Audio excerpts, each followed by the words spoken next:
Welcome to the show, everybody. Welcome to the show. It is me, your boy Rico No Suave. Welcome back to another great talk show, everybody. I am so happy to be back as far as with you. Yes, it is Wednesday. It is Wednesday here on the talk show, everybody. And everybody from around the world, hey, get ready because we're going to have a great show today. Don't forget, everybody, please make sure you subscribe to our channels on YouTube, Facebook, all around, everyone. So make sure you please go ahead and show that love because, hey, we have another great episode and show for you today. All right, everybody. So now, there is mental health awareness, right? Mental health awareness, everybody, is all about making sure how people get counseling, how people can actually get that help that they actually need. Sometimes you just need a hug, right? And sometimes when you just need that hug, you actually make someone feel very, very good. But there's organizations out there that we will be talking about later in the show today. But I want to make sure that we acknowledge here on the Rico and Suave Talk Show about mental health awareness for men, women, as well as for children as well. As you know, that COVID-19 has taken a turn, but we have been going through situations like that when it comes to mental health awareness for years, right? Where there's great organizations to be able to help you as an individual or someone from your family or a friend to be able to get that help that they actually need so they can actually live to be great again. All right, everybody. So, of course, we're going to actually keep that logo on top because we're going to actually make sure that we are there all the time as far as for you to know that we acknowledge mental health awareness here in May. All right. Of course, sadness does happen, but there's also greatness. We had a beautiful young lady by the name of Tina Turner. And that first slide that I want to put up there is this picture was taken in 1971, where her lover and also her husband at that time, Ike Turner. You know, they were a dynamic duo where she started her career as to being a great singer in rock and roll. And to be able to be a strong young lady like she is, you know, Tina Turner had this voice that amazed a lot of, and when you heard it, it's just like rolling, rolling, rolling on the river. Oh my God, do, do, do. And I'm singing it right now. I know I can't sing, but I just had to do it. And I have to say that on this next one, this next photo that I want to put up here, is that when she hit the stage, oh my goodness, I have to tell you, my calves would have been hurting. I've seen her in concert. And I've seen her on TV. She is amazing, amazing. And I have to say, when she rocks the stage with all different types of artists, right? Everyone, different genres of music. Tina Turner was definitely a legendary icon. As we see on our next photo here, you know, she definitely is classy, right? But she's always had that style, right? And, you know, I ain't gonna lie, you know, my family love their legs, right? Because I tell you, her legs was basically an icon for her. And, oh, my God, she has the most beautiful legs. She has the most beautiful legs. And I have to say, this was something that, you know, of course, of legendary. And we knew that there was some type of illness down the line, but she always kept that upbeat heart. She was always a very, very, very passionate person in regards to rock and roll and music. And over time, of course, she won many awards, and people really looked up to Tina Turner. And also, you know, I know she played in some movies as well, too, but she was such an icon on the stage. But last but not least, we want to say farewell to Tina Turner as she rests in peace, rests in heaven. She's 83 years old and lived a great life in regards to inspiring a lot of people like myself around the world when it came to music. So, Tina Turner, we love you. Rest in peace. Rest in heaven. Look over us. And we'll try to move our legs, you know, for you as well, too, when we hear your songs playing at whatever venue or whatever concert that we're actually at or whatever the DJ may be playing or even on Spotify. Thank you so much, Tina Turner. We love you. Yes. Yes. All right. So now, everybody, I have to introduce this gentleman. I have to say I've listened to his songs, but he's also a great icon as well. The more I've actually read more about him, but also listened to his music as well, he is a singer. He is a songwriter, and he's also a motivational speaker. My man is talented. He has that ability to do anything. And he's here to tell you about his journey today. I want you guys to stand up. I want you to put a microphone to your mouth. I want you to sing his name. It's my man, Mario Bonds. Let's go. Hello, Mario. How are you, sir? How are you? I can't hear him. Sorry. Let me get you right. Turn up the phones on your end. Mario, can you hear me? Yeah, I can hear you just fine. All right, sir. Welcome to the show, Papa. Welcome to the show. How you doing? Thank you, Rick. I'm doing quite well. I'm excited to have this chat with you, and it's an invitation I don't take lightly. So thank you. Yeah, no problem. No problem at all. So, one of the things that, I definitely want to start off with is, we love to give shout outs to people. And I always like my guests to give shout outs to anyone that they would love to give shout outs to. Do you have any shout outs you would love to give out to anyone? Sure. I first want to give a shout out to Paul Kreider, Kreider Creatives, the consulting and management and brand story design agency that's, I think Paul and I have been working together for about 10 years. And, before my relationship started with Paul, if you had told me that, people would be interested in paying me to hear me run my mouth and scream some notes, I would have said you were crazy. But, Paul believed in me and saw what I had going on. And, we've been inspiring the world together since then. So definitely going to give a shout out to Paul Kreider, and also give a shout out to my manager on the other side, my sister, Nora Bonds, who is the editor-in-chief of Jillian magazine, and that's the magazine that I happen to be the resident journalist for. So nice. It's a blessing that outside of performing and motivational speaking, I get to to interview people as well to highlight stories of tragedy to triumph through that. So those people are definitely at the top of my shout-out list this evening. Gotcha. That is awesome. So we're gonna make a quick adjustment real quick because we're hearing an echo. We're hearing an echo as far as on our end. So what we're gonna do is gonna make a quick adjustment. I think some of our producers are actually saying that there's a quick echo. So they're gonna be making adjustments as we continue to talk as well. Sounds so good. All right. Okay, sorry about that, Mario. So we're gonna as they make the adjustments, we're gonna continue to keep going with this. But yes, congratulations as far as with being able to interview. Of course, you already know how it feels that I'm interviewing you right now. So I know exactly how that feels. So one of the things about you growing up, the type of music. What type of music did you listen to growing up, and who were your influences?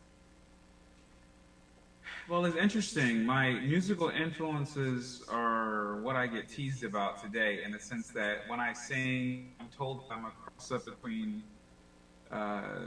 Toni Braxton, Whitney Houston, Michael Jackson, and a touch of Mariah Carey. And I guess that means I'm all over the place, but in a good way, right? I listen to a lot of R&B and a lot of church growing up. So it's, with that being said, a lot of the female vocalists, listening to them and how they attack songs and stuff, unfortunately, that is woven through my DNA. And so with that being said, Toni Braxton is my ultimate favorite. And then to be, I think it's some of the, the vocal choices that I might make, sometimes from vocal runs, et cetera, reminds people of Whitney Houston or what have you. And that's a compliment being a male, but listening to that type of music, both church and R&B, as it relates to those vocals, are what definitely shaped me from a musical perspective. That's awesome. That's awesome. When it came to musicality, in general, when you actually started, like I would say that those influences, when did you actually start singing for yourself? That's a very good question. So I'm blind when I was 9 years old. I was born with a degenerative eye disease called morning glory syndrome that caused me to go blind in my right eye when I was 5, and then I lost the rest of the vision in my left eye when I was 9. So I mentioned that to say that before I went blind, I was really good at drawing. I could, paint or draw exact replicas of anything that I saw. So much so that I was winning awards, national awards, etc. But then I went blind. I couldn't do that anymore. Mm-hmm. So I feel that what was a visual talent then transformed into an auditory talent. And my first, I guess, claim to musicality was, teaching myself how to play the piano. Uh-huh. And then I got into a performing arts high school, and I was a piano major, and I found that there was healing in songwriting. And it wasn't until about 18 that I discovered that, wait, my sisters aren't the only one in the family that sing. I can sing too. And then, I made beliefs out of everyone else after that. Got you. Got you. That's awesome. When you were actually, how can I say this? When you were actually, like a lot of people talk about talent shows as well. Did you get a chance to do a lot of talent shows as well? I did. I mean, actually, that's what carried my popularity when I was in high school. So I was the blind kid, the piano, who was always playing for the talent shows or playing for my sisters or playing for the school choirs. Because it was a performing arts high school. So, that was one of the things that that drove me at that time. And all those talent shows would be practice for what I'd end up doing later on.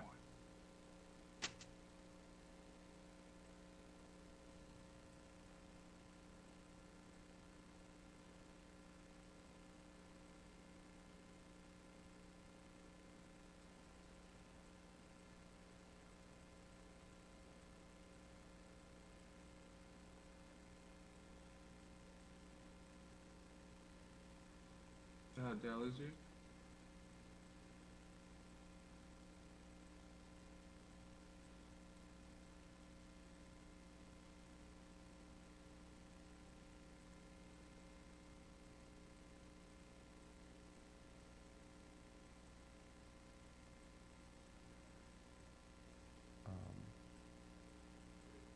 I can hear you now, Rico. Can you hear me now? Yes.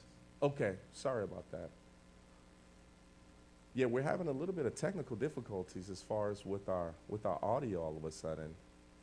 Um, I apologize for that. Sure. No worries. Okay, so what we're gonna do is we're gonna continue as far as with it. Can we turn the volume down just a little bit on that? Yeah. Okay. All right. Sorry about that. So now, with with the talent shows itself, I was asking if you ever felt like you were nervous when you were actually singing in front of people. Did you ever have that nervous bug?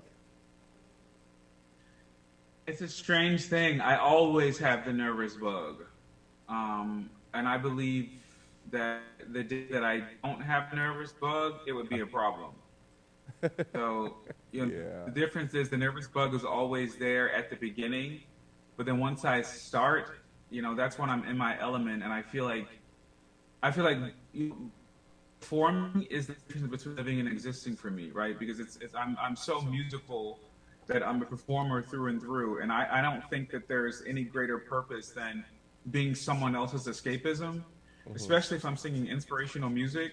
Yeah. I get to really live in the music, and that's any person who is a performer and lives for not the thrill of the adulation, but the thrill of being able to inspire people or being able to promote and know that you've been able to take someone somewhere, or for them to be inspired to hold on again, or like I said before, being someone else's escapism.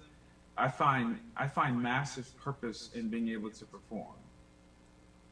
Gotcha. Yeah, this is yeah, I think, for myself, like even when I'm like ready to do, how can I say it?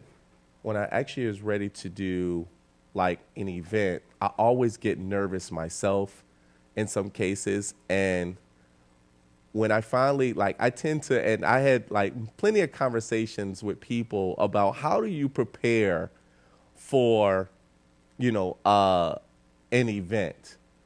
And, sometimes when you're getting nervous, what calms you down? So I'm going to ask you that same question. So when you're actually preparing for a show or you're preparing for an event, what do you usually do to actually get yourself prepared for that before you go on stage? No, I don't know what anyone else's religiosity is, etc. But I tend to believe that there's a power in play that is greater than myself, right? That's genuinely what I believe, right? Because I believe, that what I'm doing is theoretically a gift. I didn't make myself talented, and I didn't, theoretically make myself talented enough to be in the spaces that I held. So one of the things I say to myself, right before you say out loud, is when my heart is beating heavy and I'm just about to start. I even went through this a few days ago where I was asked to sing at a graduation a couple days ago, and I did, and it's about 5 minutes before I go on, and I say that famous phrase of, "Let me be used, and let whomever is supposed to get something out of this experience get it." That's what I always say before I go on stage or before I perform or before I have to speak. And that's me saying that, recognizing myself as an instrument of nature, right? And it's in this context of being an instrument of nature, whether it's singing, motivational speaking, or just simply being a part of the panelists, it's let my instrumentation in this moment do whatever it's supposed to do, and in so doing, I hope I don't flop. Yeah. That's what I say. So if I come out here and like Tina said, Tina said in her movie, suppose I go out there and don't nothing come out. It's like, well, even in whatever somebody's supposed to get out of this experience, let it be what it's going to be. Yes. I like that. Yeah. And I think for, from your standpoint, it's having those influences to be able to keep you going. And then all of a sudden, it just feels it feels like a great thing when everything goes like so well. Sometimes we tend to feel like things do not go well for ourselves, but everybody in the audience is just be like, you were amazing. And I know I catch myself sometime and like, man, I don't feel right. Yeah, I don't feel like there's something going on. It's right like living here, for that. Yeah, living for that crowd affirmation, and in my relationship with with Paul Kreider, there are things that we've done or events that I've gone to where incidentally it might have been a conference, and I happened to be the last thing on the list. At 4 p.m. after the crowd has sat through an entire day of stuff. So it's like, if that crowd is tired and not giving the usual affirmation they're used to, you still have to be the A grade performer. And I'm often surprised that, these guys were just tired, but they had just as much of an experience as the 1 o'clock or the 12 o'clock or the 9 a.m. audience that was full of energy and scrambled eggs. Yeah, I feel you on that. Yes, I feel you on that. So, music, because you also are a singer, and when it's also, how can I also say this, a singer and a songwriter, right? Because when you were little, of course, you were singing, you were practicing, you were training. When it came to songwriting, where did that come into play? Well, this is where my big brother, Ted Bonds, is incredible, right? My mother and father had 2 sets of twins, 2 born children, and a set of triplets. But my older brother, who was one of the single-born, I'm a triplet, there's 2 girls and me, he was born 7 years before us, and he was the first musician in the family. He was angry with me because he would come home from his gigs and couldn't find his keyboard. So I had taken it, when I was trying to be just like him. And he was a songwriter, and I wanted to follow behind him. And it's interesting that, at 14, 15, 16, I listened to stuff that I wrote then. It was awful. But he never told me it was awful. he would actually go behind and edit my things and make it perfect and encourage me. And I was like, and it was just, it was comical to me. But now I'm a professional songwriter. Right? I don't think the things I write are awful at all. But in the beginning, it was cathartic, and I was trying to be a copycat until I really learned the art of songwriting by, studying what song format is and how to put words together. And then I realized that that words are, this is going to sound funny, words are a language I understand. Yeah. Very good with words. So I ended up being a degree in communications and all of that sort of thing. But separate from that, I said it before that I believe music has healing powers, and that being able to put words together in a powerful way became a secondary talent. That's cool. That's cool. I think when it comes to, how can I say it? When it comes down to songwriting, everyone has like a journey of what they write about. Would you put yourself in that category of different topics that you like to talk about? Or I'm sorry, I shouldn't talk and singing, right? Because when we think about it, we're like talking to ourselves and how do we want to sing this, right? Have you ever got into that realm of, hey, this is what I would love to sing about specifically, or was it across the board when you're songwriting? It was probably across the board, because I know in 2012 I was on a television show called The Glee Project. That was a spinoff of the show Glee at the time, which was a musical show on Fox about a high school glee club. Right. And the Glee Project was a would-be competition spinoff. I know that I went into that. Wanting to defy expectations. I was applying for it, who could dance, and all that type of stuff. And I wanted people to accept me as the blind dancing sensation. Yeah. But you realize that, yeah, you can do all those things, but when you sing ballads and you emote the way you do, you really give people experiences. And so I had to, when I'm on TV and they're like, well, tonight you're going to sing some for the rainbow. And I wanted to be up there sing my classes. I want to do that, but they want me up there to go, someday I'll show myself. Right, so they wanted me to emote. I learned that there was a formula to it. So to answer that question, the topics I enjoy writing about are all of them are always autobiographical. Okay. Like this is human. And then they're inspirational. Now we're switching things up where I'm recording an R&B album that'll be released on my birthday. Yeah. Later this year. But it'll be a departure from what I've been doing the entire time, which has been inspirational, message-based, anti-bullying type music. My whole first album was based off of. But that's my first love. I love that. I love that, Mario. I think that is so awesome because, that's one of the other things where we were kind of talking about mental health awareness and an anti-bullying, right? Because that does go into a place of where someone is being bullied and they get in, depression. They get in depression mode, right? But they also come into fear as well, too. And that's awesome that, that you were singing about that or even writing about songs about that as well, too. And also, like you said, it's across the board, which I really commend you on because, that takes a lot of courage to be able to do that. It's almost like you're standing up for people that's going through those phases, Yeah, I look at, Human, which is a song and a campaign I started, I Am Human too. Yes. The boy I adopted acted in the video for Human.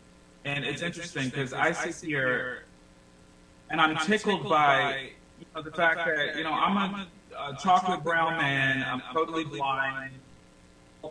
I was for those as a kid, right? Today, people, say I'm uniquely beautiful because I have rich chocolate skin, but as a kid going blind, I thought I was the worst thing God had created because I was teased not by white people, but teased within the black community for being chocolate. The same community today that praises me for it, right? Yeah. And so in human, with being teased for being blind, being teased for being chocolate, being teased for being homeless, and all the things I've been through, I put myself in the mindset I had then. And those lyrics that I am human too, and I bleed just like you. I have feelings and dreams and a heart that does beat. Sometimes I get scared, and my eyes do cry tears. But here's the line that I like the most: "You could dry my eyes if you act like I'm human." Yeah. Yeah. If I only like that. I didn't ask to be here. I didn't ask to have puffy fingers. I didn't ask to be, be chocolate. It's teased for it as a kid, objectified for it as an adult. You don't ask for things. It doesn't ask to go blind. They don't ask to be in a wheelchair. They don't ask to be born into a destitute situation. You're still human. So my eyes cry tears, and you could dry my eyes. You could be that ultimate Kleenex. The white eyes dry. You see, act like I'm human, and that's hard to believe in. I like that, man. I like that. Mario, you the bomb, man. You are the bomb. I love that concept of that. You know why I love that concept, Mario? Is because you're actually telling people that, hey, without having the hate, without having putting fear, without putting hurt into people, we are human. So it's almost as if I think of it as treat me kind so I won't cry. My eyes will stay dry. You know what I mean? So that's what I really love about that. Yeah, and that's what I look at. And I think about as a blind man, where I'm in a situation where I have to trust strangers all the time. Yeah. All this, whether I'm taking public transportation, jumping on a Lyft or Uber, or you name it. I do things independently when I leave the house a lot of times, and I listen to strangers all the time. And that prospect of being seen and shit like human, it's important. Because of course, I'll go to places and someone will say, "Why are you out here by yourself? Why do you have somebody with you?" Yeah. That would be a clerk at a store or something. You rob someone. I believe we should be robbing each other of our dignity. That's the whole point. Right. I like that. I love that. I know that analogy of that, and it's just the way that you are, and we're going to get to it because I got to take a quick commercial break real quick. But when we come back, I do want to talk about your experiences on the TV shows that you were also on. But you're definitely right. I mean, and also we want to talk about, you do have what people think of it as a disability, but I think of it as an ability, right? I never think of it as a disability. I always think about everybody has the ability to achieve your goals, no matter what you're actually doing. So hold tight, my man. Everybody, that's my man Mario Bonds on the show with Rico No Suave show. And yes, we're going to take a quick commercial break, 30 seconds, everybody. We'll be right back. Hold on 1 second, Mario.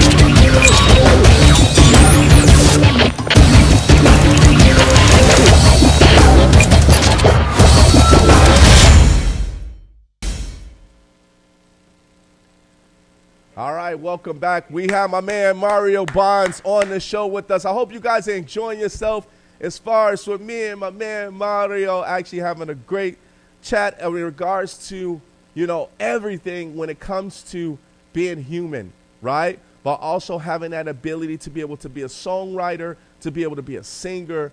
And for you guys just tuning in, welcome to the actual show, everybody. All right. Mario, let's keep it going, baby. Let's keep it going.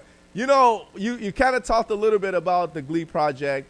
You also talked about, as far as being on a show and how we also prepare, as far as being nervous every time you're ready to go out to perform or whatever event that you're actually at where you're going to perform. But I do want to, talk to you because, you got accolades, man. You on the Glee project, and also you did something almost with American Idol. You was a contestant on American Idol as well, too. Is that correct? Yes. And I was also on a documentary with PBS. Nice. What was your experience like? Because not everybody can be a contestant on American Idol, but also on the Glee project as well, too. What was that like? What was your experiences like? Because that's almost kind of like night and day, right? Between the Glee project versus, just coming in to be able to sing on American Idol. Well, I think they had about 80,000 people audition for the Glee project, and they narrowed it down to 7 guys and 7 girls that were chosen for the second season of the Glee project. And I was one of the boys, and I can tell you that, it was my mission was to destroy expectations, because one other line person that was auditioning for the Glee project, and as we went through the various rounds, it was almost like, they made sure I had to compete with myself. But I thought that they were just checking a box, right? That the individuals would only be a part of the casting special. That would be it. So being an ambitious person, that they taught blind people about how to the dance, because they had diminished expectations in terms of whether we would be the dance or not. And in order to get on that show, you had to be able to act, you had to be able to sing, and of course, you had to be able to dance. Sure. I sought out another contestant, asked him to teach me the entire dance, not the 5% that were taught by choreographers. When it was time to audition the dance part of it, I blew them away. I was the dips, the spins, everything that the rest of the cast was doing.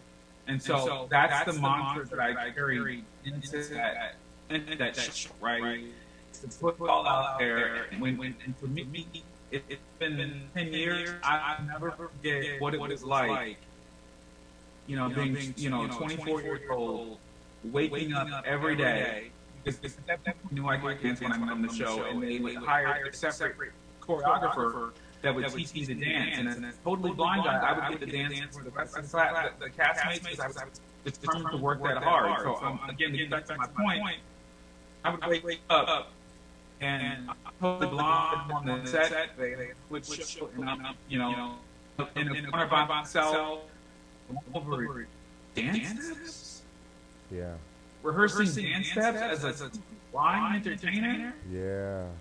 I'll never forget what that moment felt like and what it represented for me. I think that's the bomb. Like, we talk about the abilities. You have the ability to do anything. Period. And the fact that my brain would retain it. Would retain it, and I'd have to go, listen to the song in my head, and I'm by myself practicing left, right, up, down, spin, back, to the right, right, come forward, back. Just like any other person doing when viewing steps. Exactly. So to that end, in the world, to take a blind person seriously, and the way actually made blind. That was a gimmick, or that was an act, but it wasn't. Trust me, you have only to see me walk too fast while using my phone and see me run into something. You get to prove that Mario Bonds is definitely toe-to-toe the line. I wish I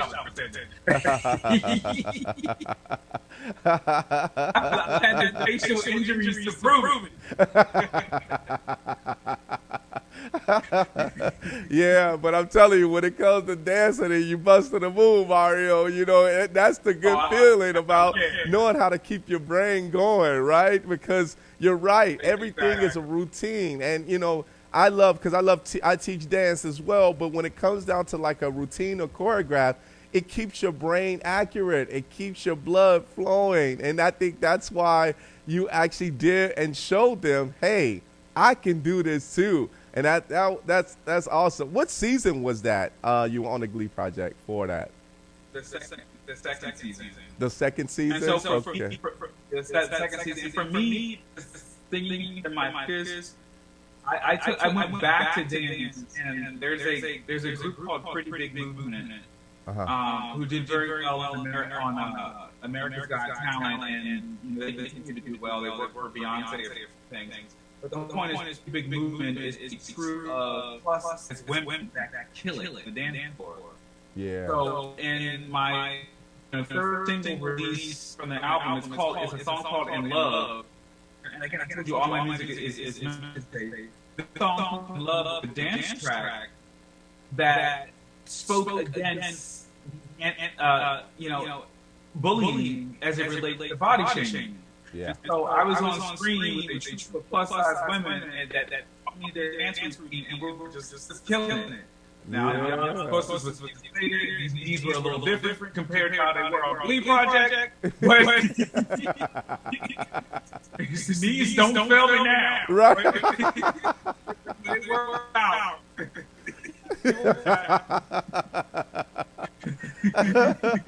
I feel you. Sometimes I got to use a knee brace myself.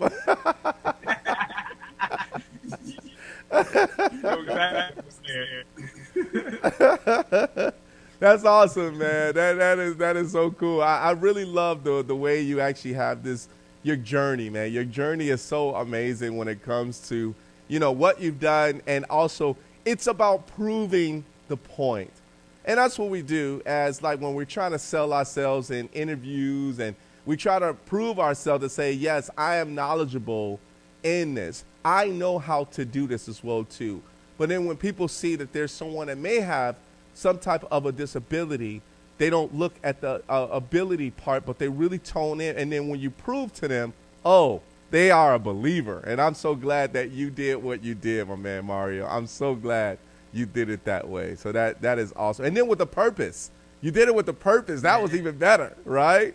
That's what I like about it. So that was pretty cool, man. That was pretty cool. I like that. Yeah. So say that again. No, go ahead. Oh, no worries. So, we talk about with the Songwriter, before we get into the next piece of public speaking, because I know you do a lot of that. But I do want to take into consideration of how to keep yourself motivated, right? Because I know we all have good days and we have bad days, right? But as a singer and a songwriter, how do you stay positive? How do you stay on the right track of knowing that I have multiple projects coming up, but how do you keep that going? How do you keep yourself motivated? It's awesome. For years, I've been asked that by reporters, where they would say, after everything we've been through, I managed to maintain a real smile. And historically, I never had an answer for it. As a human, I still go to those dark corners where some days it's frustrating. Gee, I wish I could see. Those are just the human moments, right? And I stay in those corners, right? It's okay to go to those corners, but I'm going to stay in them.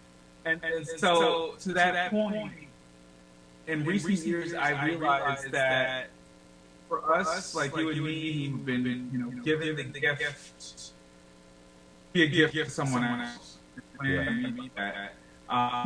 We the gift, talents, orate, talents to sing, talents to dance. That's a gift to be put in the position to give other people those experiences, right? Yeah. And so I look at it in the context of like a fuel pump, right? Yeah. You get gas out of a fuel pump, but somebody's got to come back later on and fill the pump back up. Right. Before, all I had was songwriting and poetry to do that for me. And a lot of times they would be like, dude, you're not the words you write. Go listen to your song Despite. Go listen to this. The way that you should. But what keeps me motivated now is is dealing with the 4 boys that I adopted. Mm-hmm. I adopted I have a 10-year-old, 2-year-old, 19-year-old, and 20-year-old. Oh, wow. The 20-year-old were adopted when they were teenagers. And I'm 35, but I don't think a day for 23. That's right. That's right. I say that to myself all the time too.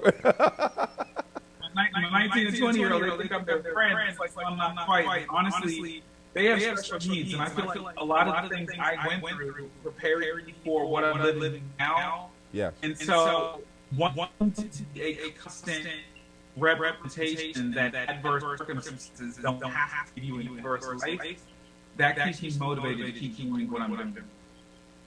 That's love. Hey, congratulations on that as well too.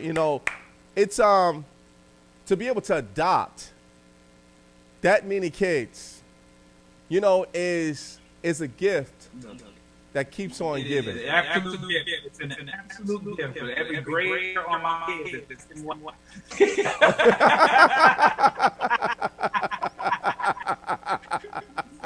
are you thinking? Right. No, it is a gift. For boys.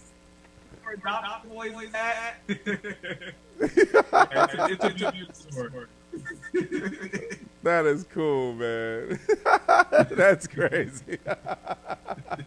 So, of course, we're going to take a quick, 30-second break. I do have to talk about our organization for mental health awareness. So, Mario, how you having a good time? Having a fantastic time. I look forward to hearing about that. I manage mental health, and this all of my two of my kids suffer from bipolar disorder. Okay. And runs in my family, so my whole world has been wrapped around, therapeutic care and mental health awareness. Oh, that's a beautiful thing. That's a beautiful thing. All right, everybody, we got to actually take a quick break. We got my man Mario Bonds, a singer, a songwriter, and a motivational speaker. You already know you're watching the Rico No Suave show. All right, hold tight, my man Mario. Here is what we need to talk about. This is Community Counseling Centers of Chicago. They call it C4, right? For all of the C's, of course. So when there is times that you may feel like you're suicidal or you're in a crisis, you need to call upon these guys, 988. So improve the access for care, underserved, at risk, reduces the number of interactions with police officers, ensures systematic racism and historical trauma realities are accounted and affirmed, affirms benefit of mental health support without stigmatization. So one of the things about this community here in Chicago, the Community Counseling Centers of Chicago, there's always people that's there to actually help. We're going to go to the next slide here. And of course, the best person, the Becky Stroud, she said the people and how resourceful and supportive everyone is with the community and with each other. She's Associate Director of Community and Rapid Response. Everybody, you can see the actual link at the bottom. If you know someone that actually needs that help, please make sure you go to that website and please contact them. We know that it's very important for mental health and everything that goes along when it comes to racism, when it comes to discrimination, when it comes to bullying, right? There's always counseling and therapy that you can actually go to where they can actually help you here in Chicago. Or even if you're coming in from across the world and you need a really good therapist or you need a center, make sure you go ahead and check out C4.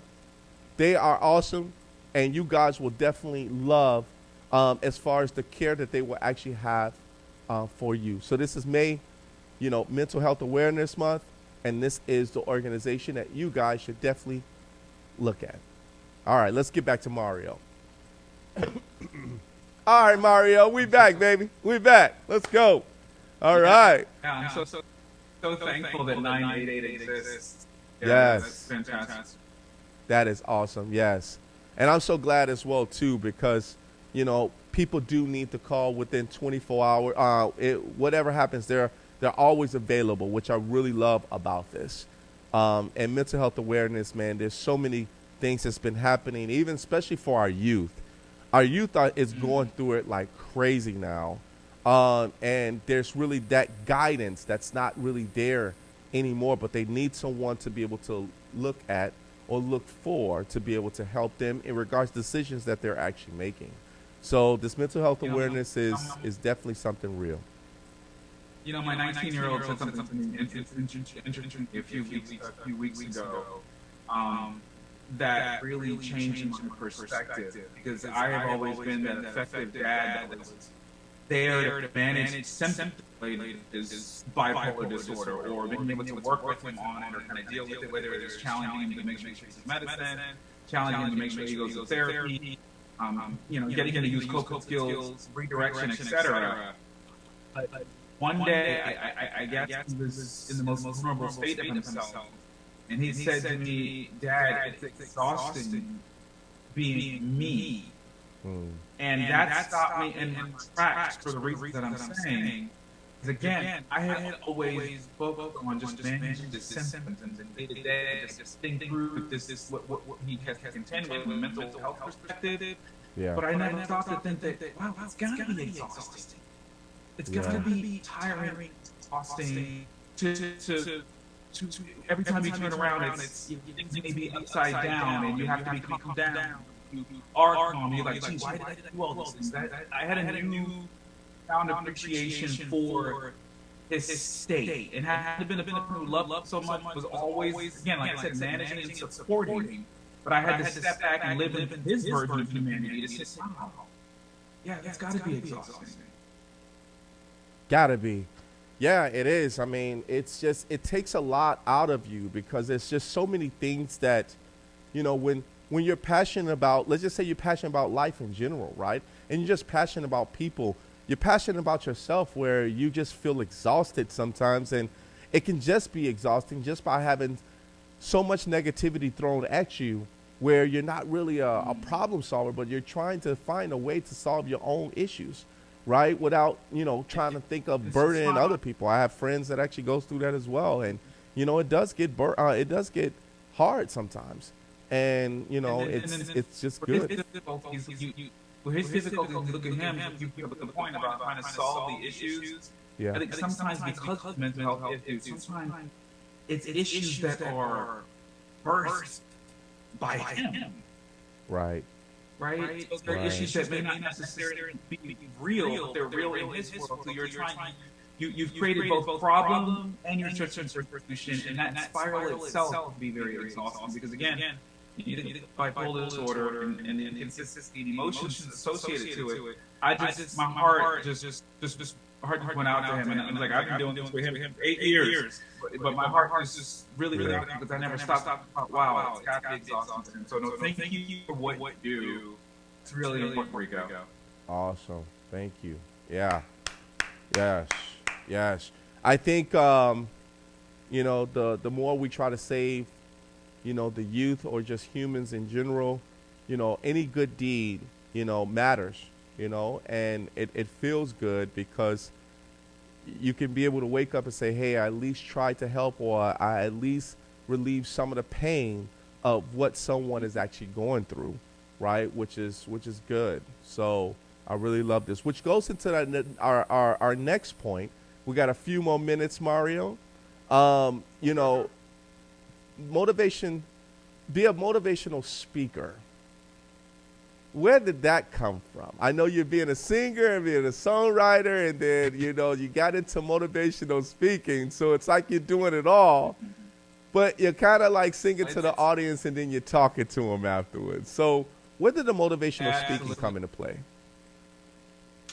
So motivational speaking is unique in a sense that it's usually a speech that is interspersed with musical numbers, right? So it's really a would-be production. And the first, I got into it because I didn't seek it, but I got into it because after the Glee project, Gulfstream Aerospace, which was a company that builds business jets. In Savannah, Georgia, they have a leadership program that they do for at-risk youth, right? And they were having an event in asked me whether I would come and deliver their address to get that. My first speech was kind of 700 high school students. So I got to go in front of these high school kids, never given a speech before. Entertaining, give a good message that they would understand. It was very scary, but I did it, and these kids were so into it that there was a point where he home affirmation. I didn't act that 16-year-old boy that came to me and told me that I inspired him to keep holding on. And this is after he saw his father murder his mother.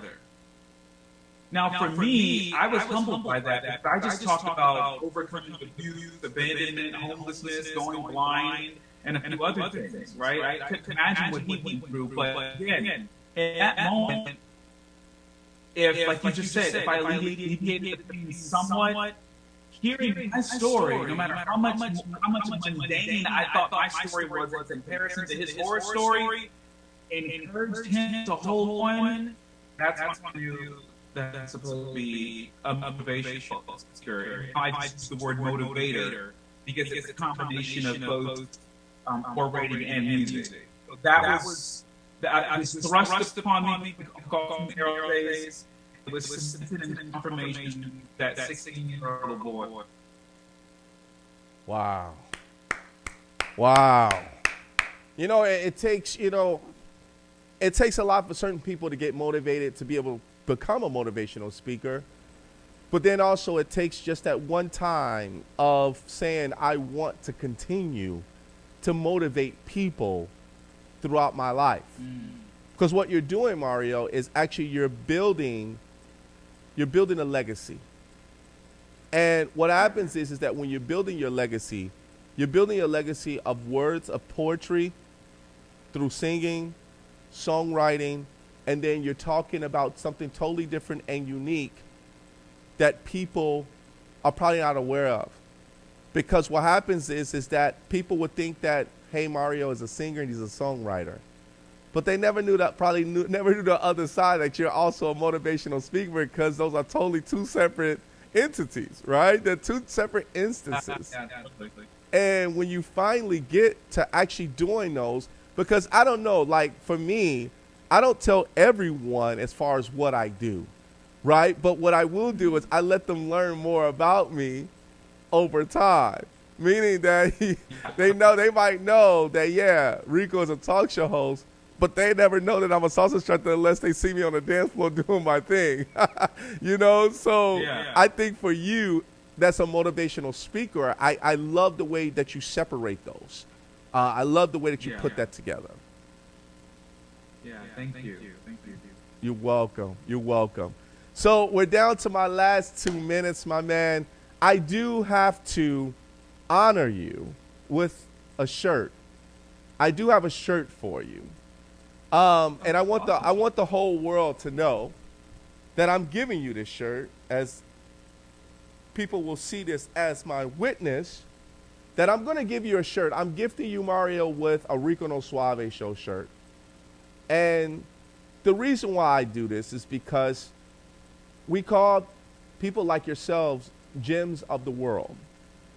And gems of the world is people that motivates, but also have the ability to prove other people that anyone can sing, can be a songwriter, can be a dancer, can be on TV shows, and also inspire other people to do great things. So this shirt here symbolizes from us to you that we appreciate everything that you have done and also continuously moving forward. Now, with this shirt, I want you to wear it proud, my man, because I'm proud of you. Can you do that? Yeah. I'm going to put it on and take a picture and send it to you so you can put it on social media. I'm with it. That's right. I love it. Yeah. So welcome, man. I love it, man. I love this. Hey, so, there was a question, and I want to thank everybody for tuning in. Beatrice Davis did ask a question. She said, what is Mario's big dream for the future he likes to achieve? Besides what you achieved already, do you have anything in the near future or a few years from now that you would love to achieve? Yes. A couple of years ago, my family was approached to be on television to do a docu-series covering our lives called Family Bonds, and we met with a number of production houses. But the producers that originally approached us had a huge personal and professional falling out with his business partner, and we became collateral damage. We met with Owen, with Dr. Phil's company. It was a big exciting thing because I believe this is a medium for me to be able to inspire people. I'm a little, I'm blind, but you wouldn't think I'm larger than life. I'm excited to say that talks to whether or not that can be realized with other people. So that would be the dream. That would be the dream, because we'd be able to put both our music and our inspiration and my crazy personality. TV is either of those. That's my biggest dream, to have that television family on realized. That's awesome. That's awesome. I hope that helps you, Beatrice. Thank you so much. Yes.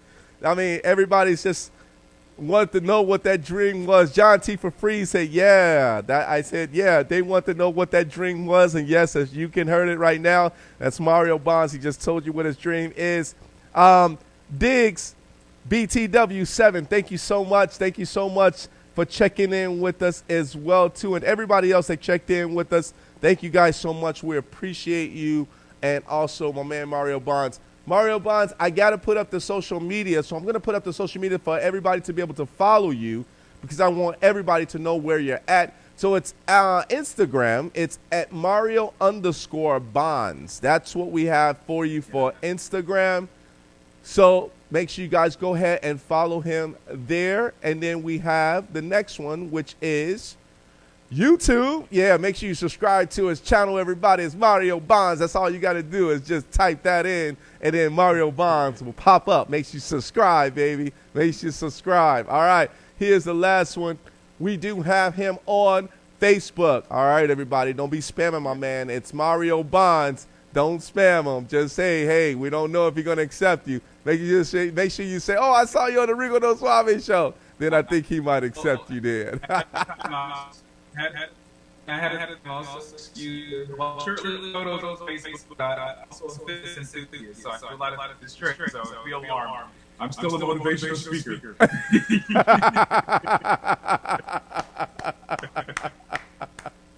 All right, cool, my man. Cool. That's awesome. So, Mario, we got to get out of here, man. But I hope you had a great time with us, man. And I appreciate you taking your time with us. Thank you. Thank you, Rico. Bye-bye. No problem. Take care. That was Mario Bonds, everybody. Yeah, that's my guy. Yes, Mario Bonds. We had a great time with you. And don't forget, everybody, hey, it doesn't matter. You have that ability to do anything. And I'm so happy to actually have him on the show as far as with us today. So we got to put up our social media as well. We got to put up our social media. So it is www.riconosuaveshow.com. Make sure you please go and check us out there on our website. We have all of our content, all of our archives, and all of our information there. All right. Here is our next one. Yes. Instagram. Yes. At Rico No Suave Show, everybody. Make sure you go to our Instagram. Follow us now. All right. Here's the next one. Boom. You already know. Rico No Suave Show on Facebook, everybody. Yes. That is where we're at. So make sure you like and love everything that we're doing there. All right. Here's our next one. And, you know, we're on YouTube as well, too. So make sure you subscribe to our YouTube channel, everybody. Rico No Suave Show. Yes, make sure you go ahead and subscribe to our channel. We would love for you to subscribe, and it's free. Check out our archives as well. Last but not least, we have Mixcloud.com, everybody. Mixcloud.com, yes, and / Rico No Suave Show. Please make sure you go there and check us out, because it does turn into a podcast. So if you're driving, you'll be able to listen up and listen well. All right, everybody, we got to get out of here. But, yeah, next week we have an inspirational speaker that will be on the show with us. So make sure you please go ahead and share everything that we're actually doing, and we'll see you guys next time. All right, everybody. We'll see you guys later as we end off the show just like that.